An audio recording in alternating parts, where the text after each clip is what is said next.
Halo adik-adik, apa kabar semuanya? Semoga kalian semua dalam keadaan baik, sehat, dan tetap semangat.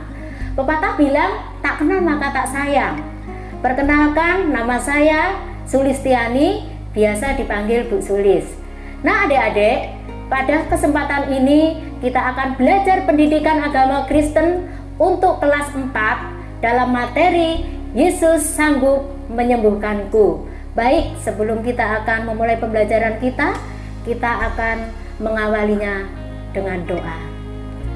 Terima kasih Tuhan, kalau pada kesempatan ini kami bisa belajar untuk mengenal Engkau lebih lagi melalui materi Yesus sanggup menyembuhkanku. Kami mohon kuasa Roh Kudus yang akan memimpin kami semua, sehingga kami bukan hanya memahami dan mengerti, tetapi kami benar-benar boleh mengalami bahwa Yesus sanggup menyembuhkan hidup kami. Terima kasih Tuhan, dari awal, pertengahan hingga akhirnya pembelajaran ini kami serahkan ke dalam pimpinan-Mu. Di dalam nama Tuhan Yesus Kristus kami sudah berdoa dan mengucap syukur. Haleluya, amin. Baik adik-adik, kita akan memulai pembelajaran pendidikan agama Kristen kelas 4 dalam materi Yesus sanggup menyembuhkanku. Jangan lupa, siapkan buku kalian, Alkitab, dan alat-alat tulis. Nah, tujuan dari pembelajaran tentang Yesus sanggup menyembuhkanku adalah yang pertama, kalian bisa mengakui keterbatasan kita sebagai manusia. Yang kedua, kita bisa memiliki perilaku yang menunjukkan kesadaran atas keterbatasan kita sebagai manusia. Yang ketiga, memahami keterbatasan kita sebagai manusia. Yang keempat, mempraktekkan bentuk kepedulian kita terhadap keterbatasan sesama kita. Baik adik-adik, sebelum kita akan masuk dalam materi kita akan mengenal, kita akan belajar dulu siapa sih Yesus itu. Next, apakah Yesus itu seorang dokter, seorang tabib, ataukah seorang yang pintar? Perlu kalian ketahui bahwa Yesus adalah Allah yang turun ke dalam dunia untuk menyelamatkan manusia dari hukuman dosa. Buktinya apa? Pertama, bukti kalau Yesus itu adalah Allah sendiri yang turun ke dalam dunia adalah kelahirannya sudah dituliskan, dinubuatkan oleh para nabi ribuan tahun sebelum kelahirannya. Yang kedua, Yesus dilahirkan dari Roh Kudus. Yang ketiga, kelahirannya ditandai oleh sebuah bintang. Kita mengenal bintang itu yang dipelajari oleh orang-orang Majus, ahli perbintangan. Mereka datang mencari bayi Yesus karena ada tanda bintang di langit. Kemudian ketika Yesus lahir, yang sibuk siapa? Bukan dokter, bukan perawat, bukan bidan, tapi yang sibuk adalah malaikat Gabriel. Wow, luar biasa sekali. Bukan hanya itu aja, dalam masa hidupnya Yesus banyak membuat mukjizat. Yang lumpuh bisa berjalan, yang mati bisa hidup lagi, bisa meredakan angin ribut. Segala sesuatu yang mustahil bagi manusia bisa dilakukan oleh Yesus. Dan di dalam pengajarannya, inti pengajaran yang disampaikan oleh Yesus adalah ajaran kasih, mengasihi Tuhan dan mengasihi sesama. Nah, itu kita boleh mengetahui siapa Yesus itu. Nah, kalau berbicara tentang penyembuhku, itu berarti ada seseorang yang sakit. Ada bermacam-macam sakit. Ada yang sakit ringan seperti flu, batuk, kemudian pusing, bisa beli obat di toko. Tapi juga ada jenis penyakit yang dianggap sangat berat, misalnya sakit jantung, sakit paru-paru, dan lain sebagainya. Nah, yang terakhir adalah penyakit yang secara manusia susah untuk disembuhkan, seperti penyakit cacat yang diderita orang-orang, misalnya lumpuh, buta, tuli, dan lain sebagainya. Nah, pada pembelajaran kali ini kita akan belajar tentang seseorang yang mengalami sakit yang secara manusia tidak mungkin sembuh. Siapa dia? Kita akan buka bersama-sama dari kitab Markus pasal 10 ayat 46 sampai 52. Di situ kalau adik-adik membuka di dalam Alkitab, dikisahkan bahwa di Yeriko ada seorang buta yang bernama Bartemius. Ayahnya bernama Timeus. Bartemius dalam bahasa Aramnya itu diartikan bar, artinya anak. Time yang artinya yang tidak suci. Nah, beberapa penafsir menyebutkan bahwa kebutaan yang dialami Bartemius juga dialami oleh ayahnya, sehingga bisa jadi namanya adalah sebutan turun-temurun, anak buta dari seorang yang buta. Nah, next. Nah, kalian bisa lihat bagaimana keberadaan orang yang buta sejak lahirnya. Supaya kita bisa merasakan apa yang dirasakan oleh Bartemius, saya mengajak adik-adik semua untuk berdiri. Ya, kita akan mempraktekkan menjadi orang yang buta. Nah, di sini Bu Sulis akan mempraktekkan. Kalian juga Bu Sulis ajak untuk mempraktekkan ya. Coba sekarang kita tutup kedua mata kita dengan kedua tangan kalian. Ayo coba kita tutup. Nah, setelah kita tutup, kira-kira apa yang kalian lihat? Wow, gelap. Tidak bisa melihat sama sekali. Nah, coba sekarang mencoba untuk berjalan. Waduh, ketika berjalan pun kita mesti hati-hati karena semuanya gelap dan kita tidak bisa berjalan dengan bebas. Nah, adik-adik, apa yang dialami Bartemius ini bukan hanya 1 menit, bukan hanya 1 hari, bukan hanya 1 tahun, 10 tahun, tapi bertahun-tahun. Bartemius tidak bisa melihat, yang ada di dalam penglihatannya hanya kegelapan. Nah, bisa kita lepas kembali, ya, kita bisa membayangkan bagaimana keadaan Bartemius waktu itu yang buta. Saya persilakan adik-adik untuk duduk kembali. Nah, tidak enak kan? Nah, oleh karena itu, supaya kita tidak mengantuk atau bosan, saya mengajak adik-adik untuk menyanyi. Di halaman buku paket kita halaman 50 ada orang buta duduk minta-minta. Kita bisa sambil goyang-goyang dikit, gerak-gerak dikit supaya kita agak rileks.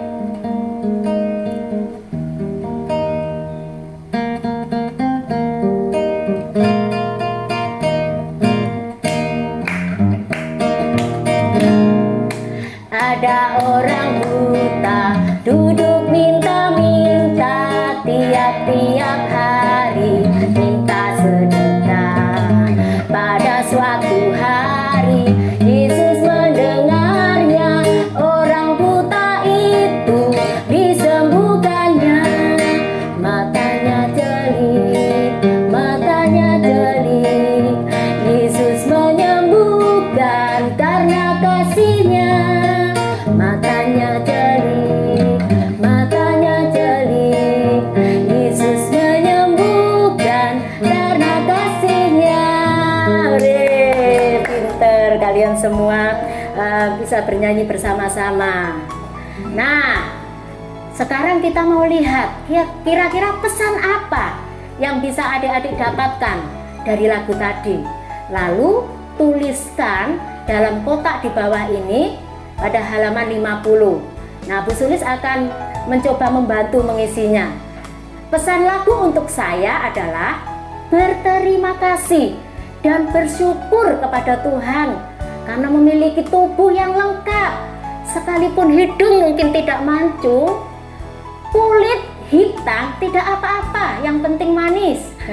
Nah, kemudian bangga karena Tuhan mengasihi semua orang. baik kaya, miskin, cantik, maupun tidak cantik atau biasa-biasa saja, pintar atau sedang-sedang saja, kita harus bersyukur. Kemudian bangga karena Tuhan sanggup menyembuhkan dan memulihkan setiap sakit penyakit yang bagi kita itu mustahil untuk sembuh.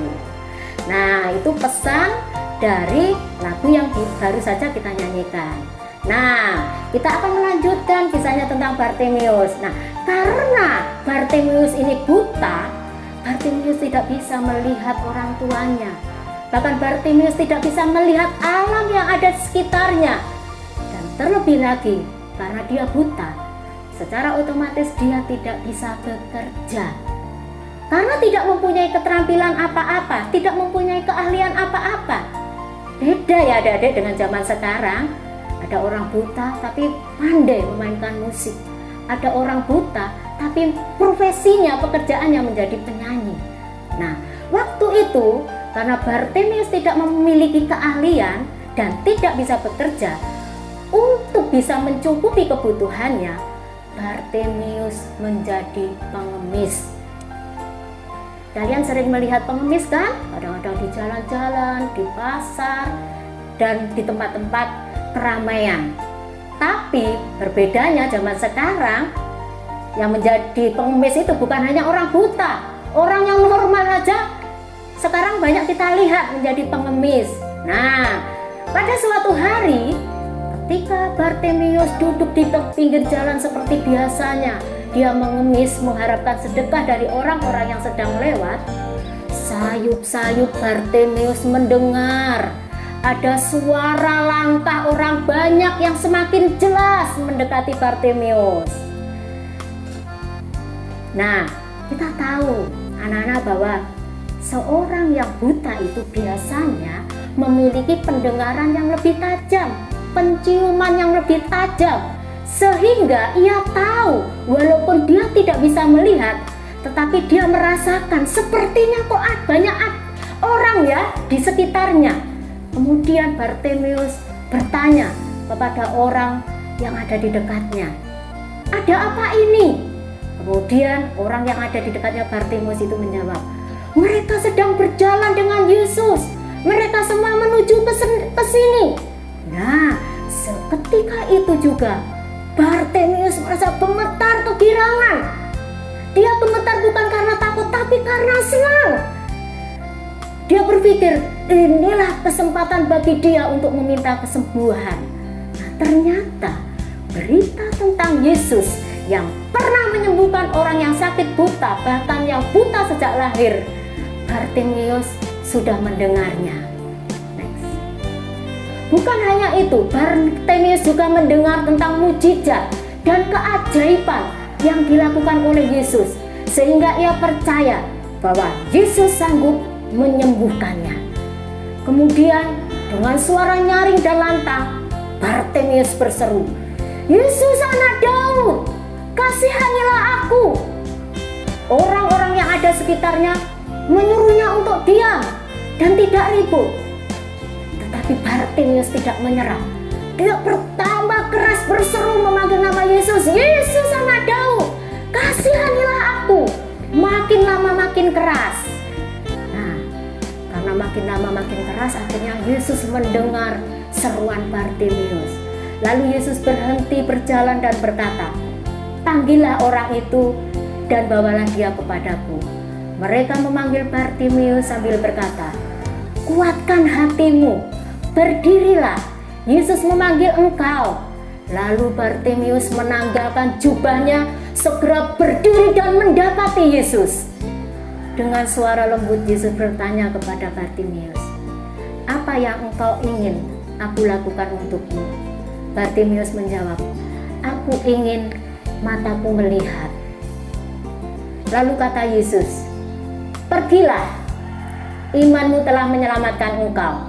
Seketika itu juga terbukalah mata Bartimeus dan ia dapat melihat. Karena iman percayanya kepada Yesus, Bartimeus menjadi sembuh, yang dulu buta menjadi melihat. Yesus katakan, karena imanmu maka kamu sembuh. Iman bisa diartikan percaya sekalipun tidak melihat. Itu yang dilakukan Bartimeus. Nah, kita bersama-sama mau melihat apa yang menjadi bukti bahwa Bartimeus memiliki iman seperti itu. Yang pertama, ketika Bartimeus memanggil Yesus dengan sebutan Yesus anak Daud, Bartimeus mempercayai bahwa Yesus adalah Mesias, pembebas, penyelamat yang dijanjikan seperti yang telah dinubuatkan oleh para nabi di Perjanjian Lama, bahwa Mesias akan lahir dari keturunan Daud. Ada di 2 Samuel 7 ayat 12 sampai 16, dan juga bisa kita lihat dari silsilah kelahiran Yesus di Matius pasal 1 ayat 1 dan seterusnya.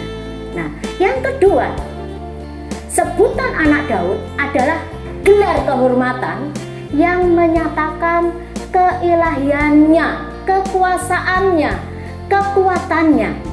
Sebutan itu juga mengandung arti sang pembebas, penebus yang telah lama ditunggu-tunggu sebagai penggenapan atas nubuatan di Perjanjian Lama.